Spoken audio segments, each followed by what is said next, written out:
Fighter जेटचा काय विषय आहे? चला तुम्हाला सांगतो. ब्लॉग तुम्ही पूर्ण बघा. तर नमस्कार मित्रांनो, स्वागत आहे आजच्या ब्लॉगमध्ये. आज मित्राचा फॉर्म भरायचा होता म्हणून आलो होतो खिडक्यांमध्ये आणि काहीच गर्दी नव्हती. ते पाहून आम्ही लय खुश झालो आणि निघालो घरी.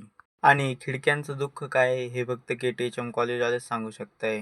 मग काय, आज मी एकटाच होतो त्याच्यामुळं निघालो हळूहळू घरी.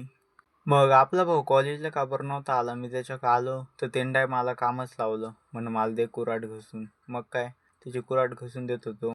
मग तो बोलला की आता कुऱ्हाड घासून दिली तर मग तोडून पण लाग.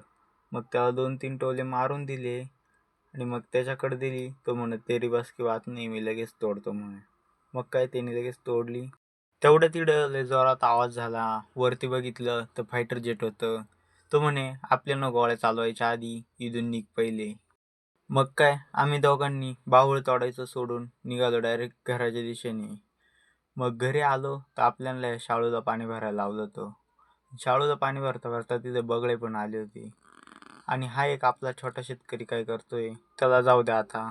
मग दादा बोलले की तू त्याचं सोड आणि तू मोटर बंद करून ये. मग काय, आलो मोटर बंद करायला.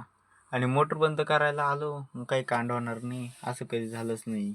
मोटर तर सुखरूप बंद केली आणि चावीच पाडून दिली. मग काय, ती चावी गवसत होतो मी. मग गवतामध्ये हात घालून आणि ती चावी गवसली. मग बघितलं मोटर चालू आहे आणि आपली विहीर भरत आली. आपली भाची आली ती तिला चक्कर मारायला आलो. आणि आता भेटू उद्याच्या ब्लॉगमध्ये.